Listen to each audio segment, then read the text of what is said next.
bá mi wá epo igi ìrà. Àwa máa ń pè ní ìràsá, àmọ́ àwọn máa ń pè ní epo igi ìrà. Bá mi wá epo igi àgàn ó, epo igi àgàn ó, bá mi wá epo igi àgàn ó.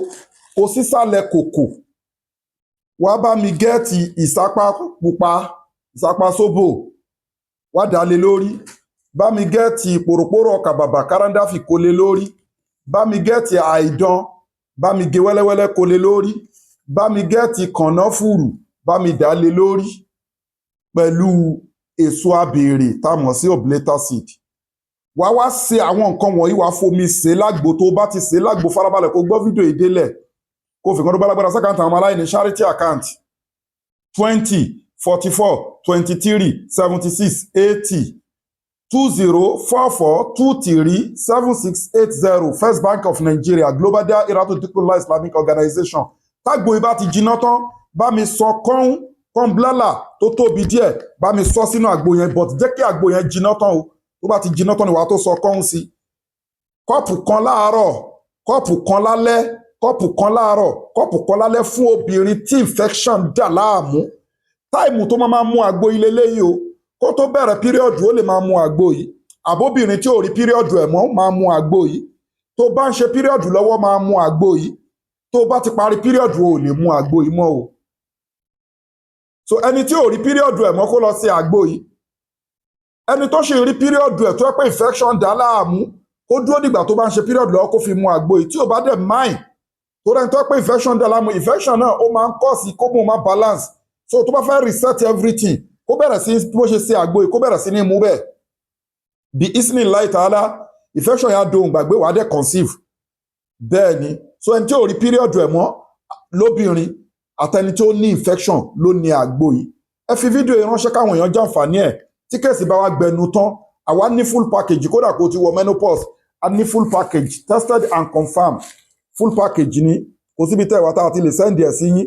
Gbogbo nǹkan tó ń ṣokùnfà tóbìnrin òkè fi ń lóyún ló ti wà ń bẹ̀, both natural and spiritual, tó ń fa ìdíwọ́ pátá. Ó ní fibroid ni, ó ní yeast ni, PCOS ni, ovarian cyst ni, hyprolactin ni, fibroid ni, blockage tube ni. Wá lọ fún full package. Wọ́n jókòó sínú womb ẹ̀, wọ́n jókòó sínú ovary ẹ̀. Kò síbi tó wà tá a ti ní deliver fún ẹ. Full package ni kó o lò before period, during period, after period. Ẹni tó ti wọ menopause, obìnrin tó ti wọ menopause, òun á gba before period, á lò before period. Tó bá tún rí period ẹ̀, tó bá ti rí period, á tún lè tó máa lò during period. Tó bá parí period ẹ̀, á dá méjèèjì before period àti during period yẹn, á dá dúró, á máa lo after period nìkan. Bismillahi ta'ala wà finú ṣoyún wà fẹ́yìn gbọ́mọpọ̀n. Látẹ́kínà tún mìíràn mọ́tì láì, ẹ ti rí àwọn ètò wa síwájú tá a ti ṣe àtàwọn nǹkan tó máa kọ́kọ́ lò. Bismillahi ta'ala tó bá jẹ́ pé lọ́wọ́ ayé inú, ó dẹ̀ jẹ́ natural náà ni, èyí tó bá wù kó jẹ́, wàá bọ́ nínú wàhálà yẹn, wàá finú ṣoyún wà fẹ́yìn gbọ́mọpọ̀n. Ẹ fi fídíò yìí ránṣẹ́, àdúrà ló ń gba agbára kọ́. Fídíò ètò tó dáa ni fáwọn tí ò lágbára láti rí ṣùwà. A wà ní Abraham Adesanya Lekki Ajah Etí Ọ̀sà Lagos. Ẹ WhatsApp wa lórí +234 810 913 1425.